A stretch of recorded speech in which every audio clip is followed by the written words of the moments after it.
Alors, pour les aciers en anglais steels, un acier c'est quoi? C'est un alliage métallique constitué principalement du fer.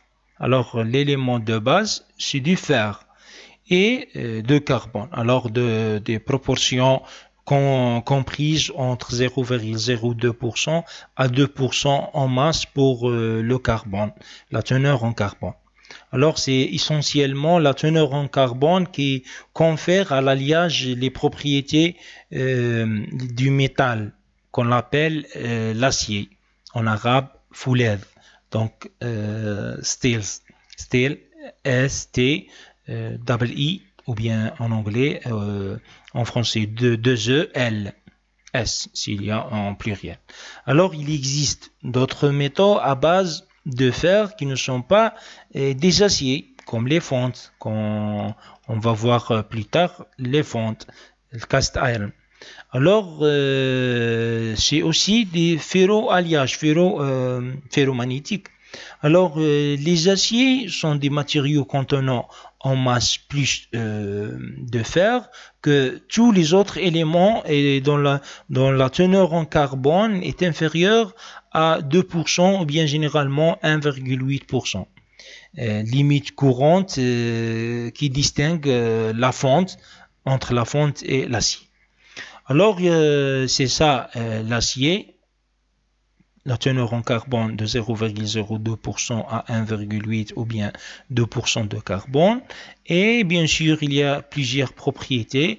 À titre de ces propriétés, la ductilité et la soudabilité, miabilité aussi. Donc, c'est comme le fer.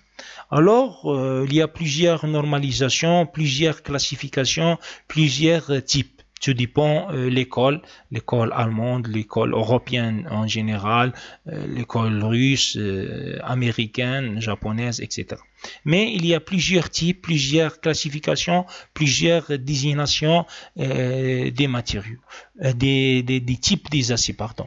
Alors, pour le vocabulaire de référence des matériaux, vous pouvez consulter ce site-là, voisin.ch. Donc, nous avons cette classification des aciers. Alors, nous avons des aciers extra doux, que la teneur en carbone ne dépasse pas 0,15%. Ça, c'est pour les aciers extra doux. Pour les aciers doux, entre 0,15 à 0,25%. Nous avons des aciers mi-doux ou bien demi-doux, c'est-à-dire la teneur en carbone entre 0,25 à 0,4 et des aciers demi-doux ou bien demi-doux, pardon, la teneur en carbone entre 0,4 à 0,6%. Alors, pour les aciers durs, ils se dépassent le 0,6% et s'ils dépassent aussi 0,7%, ça sera des aciers extra durs, pardon. Donc, nous avons les aciers durs supérieurs à 0,6% de carbone. Vous pouvez consulter ce site pour plus de détails. Alors ça, c'est pour classification classique ou bien traditionnelle des aciers. Nous avons une autre normalisation, une autre désignation des aciers. Alors la normalisation, nous avons la normalisation NF et EN. Alors, la normalisation française, donc c'est une ex-normalisation, c'est une normalisation ancienne, c'est-à-dire avant de l'Union, c'est-à-dire l'Union européenne, elle a une normalisation. Il y avait à l'époque normalisation française, normalisation allemande, normalisation suédoise, etc. Aujourd'hui, nous avons que la normalisation européenne. Alors, cette normalisation retient trois familles principales des aciers, les aciers non alliés, les aciers alliés, les aciers fortement alliés, faiblement alliés et fortement alliés.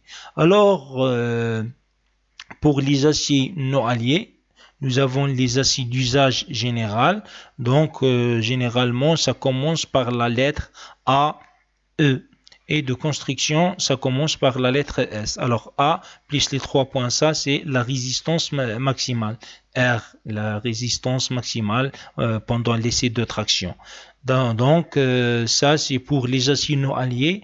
Alors pour les aciers non alliés, nous avons aucun élément d'alliage ne dépasse 0,6% pour les aciers non alliés. لا يوجد أي عنصر يتجاوز نسبة تاعو 0,6%. Alors sauf pour le manganèse, donc nous avons ici une teneur de manganèse. Alors pour les aciers faiblement alliés, nous avons aussi les aciers faiblement alliés et les aciers fortement alliés. Les aciers fortement alliés, à titre d'exemple, les aciers inoxydables. Alors ça, c'est la normalisation. Alors je reviens par l'acier d'usage général. J'ai dit que ce sont des aciers caractérisés par une faible teneur en carbone et ce sont des aciers plus utilisés dans l'industrie ou bien dans les applications en général. Donc il existe dans des qualités diverses et des variantes reversées à des usages particuliers. Alors pour les procédés de fabrication tels que le moulage, le qawlaba, casting, et aussi le soudage, les soudables. Donc c'est ça pour les aciers d'usage général. La plupart sont disponibles sous forme de laminés, laminés marchands. Donc profilés, les poutrelles, les barres, les tôles, des lingots, des tôles, des barres, etc. aux dimensions normalisées. Donc ça, c'est pour l'usage général. Alors nous avons d'autres types, les aciers non alliés, les aciers faiblement alliés, fortement alliés, titre d'exemple l'acier inoxydable, et d'autres aciers à outils. Alors, j'ai dit que pour tous les aciers, alors son prix, les avantages, par exemple, le prix est compétitif. يعني السعر تنافسي إن صح التعبير. Donc le prix est raisonnable, donc il est disponible, faible coût, donc il est mieux adapté au moulage aussi. Parmi les avantages, qu'il est mieux adapté au moulage. Donc ça c'est pour les aciers en général. Donc certains sont proposés en semi-finé, par exemple pré-laqué, galvanisé, ondulé. Donc il y a plusieurs applications de construction soudée, de formage à froid ou à chaud aussi, l'emboutissage, c'est un procédé de fabrication, l'étirage, le sahab, laminage, derfala en arabe, et le pliage aussi, le taille. Donc tout ça, les procédés de fabrication sont applicables pour ce type d'acier. Et par exemple, les applications, par exemple, les carrosseries, le fer, chemin de fer, le profilé pour les bâtiments, les constructions navales, les plateformes pétrolières, les trains, chaudronniers, tout ça, électroménager en général, et bien de construction. Alors, pour la désignation normalisée, ça commence par la lettre S. Suivant la limite d'élasticité. La limite d'élasticité, j'ai dit ce qu'on va détailler ça dans les essais mécaniques, dans le chapitre des essais mécaniques. Alors, vous gardez sûrement la résistance pour vous. C'est le RE. C'est l'unité R. Par exemple, vous trouvez E500. Ça veut dire 500, c'est quoi? La résistance ou bien la limite d'élasticité en mégapascal. C'est-à-dire R égale 500 mégapascal ou bien Newton sur millimètre carré. Donc, s'il s'agit d'un acier moulé, la désignation est procédée de la lettre G. Par exemple, G. Au lieu de A, ou bien S, ou bien E, ça commence par la lettre G. Donc, ici, par exemple. Donc, gardez dans vos têtes que ça commence, acier d'usage général, commence A ou E. Construction commence par S. Les aciers non alliés, alors, je donne un exemple de faiblement allié. Ici, le G commence par G. Alors les acides fortement alliés commencent ici par un chiffre, et puis nickel, chrome par exemple, ici les acides de traitement de cimentation. Donc ça c'est pour l'acide fortement allié commence par la lettre GX. Ici, pour les acides inoxydables, commence par la lettre X, et les acides AOT par exemple commencent par la lettre H, HS. Alors ça c'est la famille, les familles. Donc ça c'est pour bien déterminer le type de l'acier ou bien la normalisation de cet acier. Alors c'est ça. Par exemple le GE 335, le GS 235. Alors les valeurs de RM, RE, ça c'est des propriétés mécaniques, c'est des valeurs de la propriété mécanique indiquant variant d'une qualité à l'autre. Donc tu dépends de procédés de fabrication et de traitement يعني المعالج. Et aussi l'épaisseur d'un produit à l'autre. Par exemple, un type d'acier GS35 par exemple, donc catégorie des aciers doux. Donc les aciers à faible teneur en carbone, inférieur à 0,3% en teneur en carbone, c'est un acier à faible teneur en carbone. Donc ils sont réservés à généralement à la cimentation. C'est quoi la cimentation? C'est un traitement thermochimique où le carbone se diffuse. Donc معالجة كيمياء حرارية الكربون نضيفه إلى الحديد أو إلى الفولاذ. Donc, s'il y a le teneur en carbone inférieur à 0,3%, c'est des traitements de surface, pour les traitements de surface. Alors, ils ont utilisé pour les trompes aussi. La trompe, c'est quoi? C'est un traitement thermique. معالجة حرارية نسخن ونبرد بسرعة. On chauffe le métal et on refroidit rapidement. Donc, il y a aussi le revenu. Donc trompe ou bien revenu, dans le cas des applications exigeant une plus grande résistance à certaines teneurs à l'usure. Donc nous avons la catégorie des aciers médoux. Donc il y a plusieurs applications, les pièces moulées, forgées, les arbres, les axes, les engrenages. Les engrenages c'est le musannanat. Donc c'est ça. Alors pour les aciers à haute teneur en carbone, supérieur à 0,5% environ, alors ils ont employé pour des applications exigeantes de grande dureté, dureté. Alors ils ont tendance aux déformations après trempe. Alors ils perdent leurs propriétés à haute température. تفقد خصائصها في درجات الحرارة العالية. Alors haute résistance. Ça, c'est ce type d'acier ne durcissant pas en profondeur. Alors, ils ont aussi durci, ajouté un élément au niveau de la surface. Donc, ils ont surtout utilisé pour les petites pièces en volume. Des petites pièces et des minces, des tôles d'une épaisseur, des petites épaisseurs. Petite épaisseur, oui. Alors, à titre d'exemple, le C35, le C55, l'ex-normalisation, c'est le XC55. Donc, C55, C60, C70, etc. Alors pour les aciers faiblement alliés, aucun élément d'addition ne dépasse le 5% en masse. Donc nous avons aussi, il contient le manganèse en pourcentage de 1%. Alors ils ont choisi chaque fois qu'une haute résistance est exigée. Ils ont utilisé à l'état normal ou bien avec un traitement thermique. Alors, elle est en fonction de la composition chimique.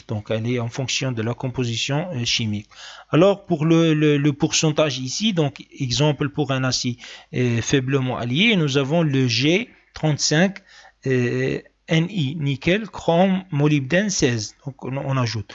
Donc, ici, le pourcentage de carbone multiplié par 100. Donc, ici, donc, nous avons le carbone qui est égal à 0,35%. Il est multiplié fois 100, pardon. Suivant des symboles chimiques, des principaux éléments d'addition classés en ordre décroissant. Donc, nous avons le nickel, ici le nickel multiplié fois 4, donc 4% de nickel, et des traces de chrome et des traces de molybdène. D'accord? Ça, c'est la normalisation, comment lire ce type d'acier. Donc, ce type d'acier, 0,35%, puisqu'il est multiplié fois 100. 4% de nickel, il est multiplié fois 4, et des traces de chrome et de molybdène, puisqu'il n'y a pas un chiffre ici. Donc, suivez ça, donc on classé en ordre décroissant. Donc, nous avons le chrome plus que le molybdène, et le nickel plus que le chrome, etc. En ordre décroissant. Puis, dans le même ordre, le pourcentage de ces mêmes éléments multipliés par 4, par 10, par 100, etc. Ou bien par 1000 pour le bord, par exemple, par 1000. Donc, c'est ça. J'ai donné un exemple. Le G35 nickel, chrome, molybdène, 16. Donc, ça, c'est l'acier faiblement allié, moulé contenant de 0,35% de carbone, 4% de nickel et des traces ne dépassent pas le 1% de chrome et de molybdène. Et pour l'acier fortement allié, alors ce type d'acier est destiné à des usages particuliers. Donc nous avons les aciers inoxydables, donc type des aciers inoxydables. Ils ont moins d'un élément d'addition, au moins un élément d'addition qui dépasse la teneur de 5%. Au moins, un élément, au moins un élément se dépasse de 5%. Alors, à titre d'exemple, le GX6, chrome, nickel, tétane, 18, 11. Alors, c'est ça. Donc, la lettre X symbolisant la famille. Donc, symbolisant la famille des aciers fortement alliés, l'acier inoxydable. Alors, suivez de même indication pour que ce que j'ai dit pour les aciers faiblement alliés. Seule différence, c'est qu'il n'y a pas de coefficient de multiplicateur ici. On ne multiplie pas pour le pourcentage des éléments d'addition. Ni nickel, ni 10, ni 4, ni 100, ni 1000. Alors, c'est ça. C'est ça l'exemple. Alors, pour l'acier fortement allié, est moulé pour le moulage, donc on peut le mouler, contenant un pourcentage de carbone qui est égal à 0,06%, ici 0,06% de carbone parce qu'il est multiplié par 10, donc et 18% de chrome, donc ici 18% de chrome divisé par 4. Donc, et 11 non, il n'y a pas divisé par 4, d'accord? Donc, on ne multiplie pas. Donc, ici, 18% de chrome et 11% de nickel et 11% de nickel et des traces de tétane. Donc, des traces de tétane, il n'y a pas un chiffre ici. Donc, des traces de tétane ne dépassent pas le 1%. Ça, c'est pour les aciers fortement alliés, les aciers inoxydables. Titre d'exemple X2, Cr, nickel 12. Donc, ici, c'est le pourcentage de carbone est égal à 0,02% et 12% de chrome. Alors, pour un acier inoxydable, il contient au moins 10%, plus de 10%, généralement 12% de chrome. Donc, 12% de chrome, c'est l'acier inoxydable, supérieur à 10.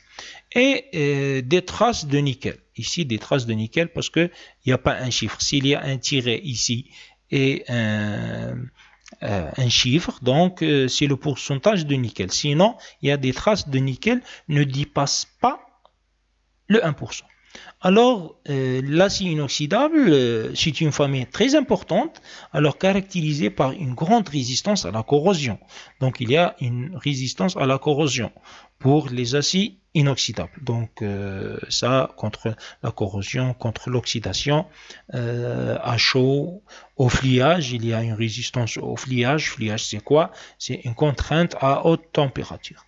Et subdivisé suivant la teneur en nickel. Il y a une subdivision des aciers inoxydables. Il y a des types des aciers inoxydables suivant la teneur de nickel de 2,5%. Par exemple, les aciers inoxydables austénitiques, le chrome plus nickel. Donc ces aciers, c'est les plus utilisés, sont les plus résistants à la corrosion. Le nickel, environ, la teneur en nickel, environ 7%. Et leur caractérisation des aciers inoxydables austénitiques sont teneurs à haute température ou bien à des températures élevées, et aussi la ductilité est élevée, sa ductilité est plus élevée, la résilience est aussi plus élevée. La résilience, c'est quoi? C'est en arabe l'irja'iyya, c'est l'aptitude de matériaux d'absorber un choc mécanique. Donc ça, c'est pour on détermine pour les aciers, pour les essais mécaniques, c'est l'essai de Charpy. Alors aussi pour les aciers inoxydables austénitiques, il est facile à forger. Donc facilement à forger, donc pour presque tous les procédés de fabrication, mais il est aussi soudable, soudé, mais l'hygiénabilité est médiocre. Donc il n'a pas une bonne hygiénabilité, donc une hygiénabilité un peu médiocre. Et ils peuvent être durcés par corréage. Donc, mais pas par trempe. On ne peut pas le durcer par la trempe. C'est-à-dire معالجة يعني التسخين والتبريد مباشرة. Alors leur degré de dilatation est élevé aussi, et la conductivité thermique est assez basse. Donc c'est très basse. Il y a plusieurs applications en chimie générale, alimentaire, le transport, le domaine nucléaire, les pièces embouteillées, plusieurs les réservoirs, les conduits, les vannes, tout ça, on utilise des aciers, ce qu'on appelle des aciers inoxydables austénitiques. Nickel dépasse le 7%.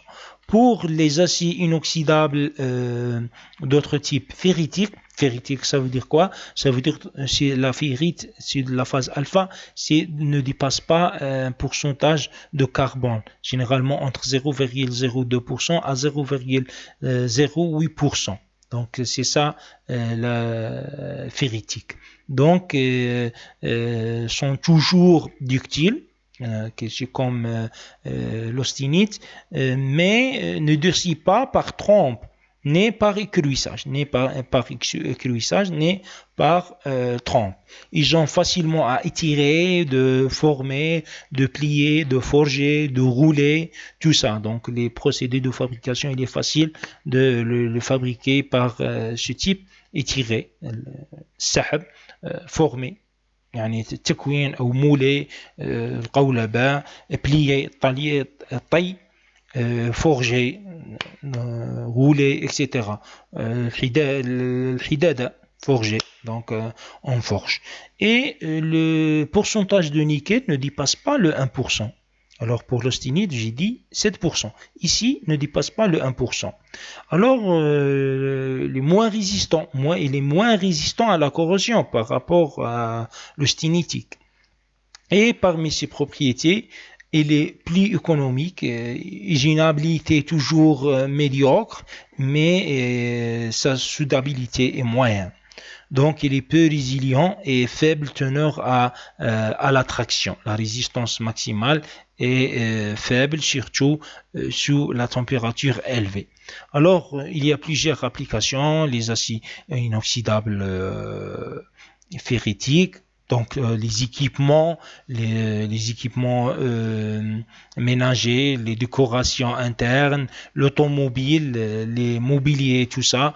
Donc on en fabrique par des aciers inoxydables ferritiques. Nous avons aussi l'acier inoxydable martensitique. Martensitique, ça veut dire quoi? Une structure martensitique, ça veut dire qu'il a une très grande dureté et fragile. Généralement, martensitique et la structure martensitique, on l'obtient par la trempe, par l'essai de trempe. Chauffe et puis refroidit rapidement. Alors, ils sont résistants, les aciers inoxydables martensitiques sont résistants au choc, choc mécanique, durcés par la trempe, durcés par la trempe, sensibilité à chaud, donc il est soudable et facile à forger, forger, plier, étirer, tout ça. Et ils ont bonne usinabilité. Par contre, ils ont une bonne usinabilité et de bonnes caractérisations mécaniques à une température élevée. Et aussi, nous avons un pourcentage de nickel environ 7%. Alors ici, pour la martensite, ici, l'acier inoxydable, le teneur en carbone est supérieur à 0,08. Généralement entre 0,08 à 1. Donc ici, vous trouvez chiffre 8, 8, 9, 10. Généralement, vous trouvez 8, 9, 10. Alors, il est résistant moins à la corrosion que les précédents, que l'acier inoxydable ferritique ou bien l'acier inoxydable austenitique. Alors, pour les applications, les divers, donc composants divers, toute l'industrie en général, par exemple les couteaux, c'est skin dans la cuisine, les couteaux, les ressorts aussi. Donc, il y a plusieurs applications. Alors, les aciers inoxydables à durcir par précipitation, comme les martensitiques, est plus résistant à la corrosion et mécaniquement. Et après trempe, par exemple, après le traitement thermique. Ici, l'acier fortement allié, alors, quand je vous rappelle, l'acier fortement allié est désigné à des usages particuliers. Donc, les aciers inoxydables, ils ont au moins un élément d'addition qui ne dépasse pas le 5% en masse. Et la normalisation, ça commence symbolisant la famille par la lettre X. Suivant des mêmes indications que pour les faiblement alliés, et seule la différence quand on ne multipliait pas. Donc c'est ça, ils ont choisi chaque fois qu'une haute résistance est exigée, et ils ont utilisé à l'état ou bien au traitement. Alors c'est ça pour les aciers en général, la désignation. Donc voilà, les aciers non alliés. L'acier au carbone donc se divise en acier à teneur en carbone de supérieur à 0,6%. À titre d'exemple, le C55, XC55, l'ex-normalisation, vous le trouvez dans les anciens livres, donc XC au lieu C. Donc aussi le C60, les C70, ça c'est teneur haute teneur en carbone. Et faible teneur en carbone, généralement inférieure à 0,3%. Et moyen, c'est entre 0,3 à 0,6% la teneur en carbone. Ça, c'est pour les aciers non alliés. J'ai dit pour les aciers faiblement alliés, ça commence par G. Donc ici, par exemple, le G35 NiCrMo 16, c'est-à-dire 0,35% de carbone et de 4% de nickel, et des traces de chrome et de molybdène qui ne dépassent pas le 1%. Alors, pour les aciers de traitement thermochimique, tels que la cimentation, j'ai dit c'est quoi cimentation? C'est qu'on ajoute le carbone pour le faire. C'est pour les aciers à faible teneur en carbone, généralement le carbone ne dépasse pas 0,3%, ou bien dans certaines références 0,2%. Donc, à titre d'exemple, 10 NiCr6. Donc c'est ça, 0,1%. Ici, c'est 0,1% de quoi? De cran. Et l'autre, comme j'ai déjà expliqué, là c'est fortement allié. Alors un élément, au moins un élément dépasse de 5%. Et par exemple l'acier inoxydable. D'autres aciers, acier à outils. Donc c'est le HS653. Donc c'est ça pour ça, c'est le tableau pour les facteurs multipliés. Je vais arrêter ici et je vais commencer par je vais recommencer plus tard par les fentes.